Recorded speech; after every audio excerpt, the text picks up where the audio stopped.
നമ്മൾ തമ്മിൽ വിലപേശലൊന്നും വേണ്ട. മരിക്കാനുള്ള ആൾ മരിച്ചു. പുള്ളിയുടെ കുടുംബത്തിന് എന്തെങ്കിലും കിട്ടണം. അങ്ങനെ എന്തെങ്കിലും ഒന്നും പോരാ. അമ്മാവനാണ് ഞങ്ങളുടെ കുടുംബം നോക്കിയിരുന്നത്. അമ്മാവൻ പോയതോടെ ഞങ്ങൾക്ക് ആരും ഇല്ലാതായി. ഏയ്, നിന്റെ അമ്മാവനെ നീ പണിക്ക് വിട്ടതാ കുഴപ്പമായത്. വയ്യാത്ത അങ്ങേരെ വീട്ടിലിരുത്തി നീ പണിക്ക് പോയി അങ്ങേരെ നോക്കണമായിരുന്നു. അതെ, നിങ്ങൾ അവനുമായിട്ട് ഉടക്കിയിട്ട് കാര്യമൊന്നുമില്ല.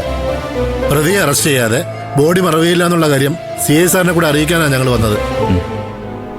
ശരി, നിങ്ങളുടെ ഡിമാൻഡ് നിങ്ങൾ പറ, നമുക്ക് അത് വെച്ച് സംസാരിക്കാം. അത് പിന്നെ 50 ലക്ഷം വീട്ടുകാർ ആവശ്യപ്പെടുന്നത്. നമുക്കത് 30 തീർക്കാം. 30 ലക്ഷോ?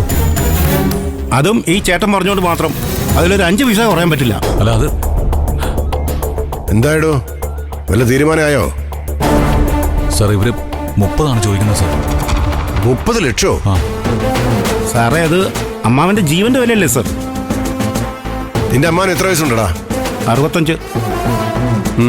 പോസ്റ്റ്മോർട്ടം റിപ്പോർട്ടേ ഇപ്പൊ ഡോക്ടർ വിളിച്ച് പറഞ്ഞു, മരണകാരണം കാർഡിയാക് അറസ്റ്റാ.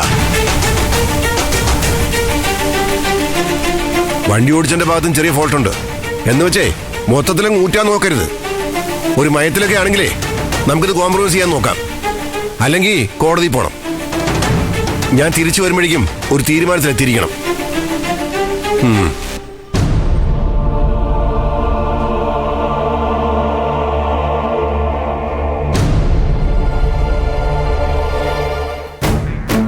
ആ ശരി സത്യ, ഞാനിത് ഇറങ്ങുക.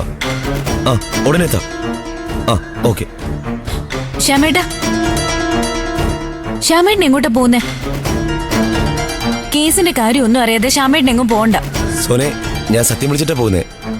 കേസ് കോംപ്രമൈസ് ആയിട്ടുണ്ട്. ആണോ? ഈശ്വര.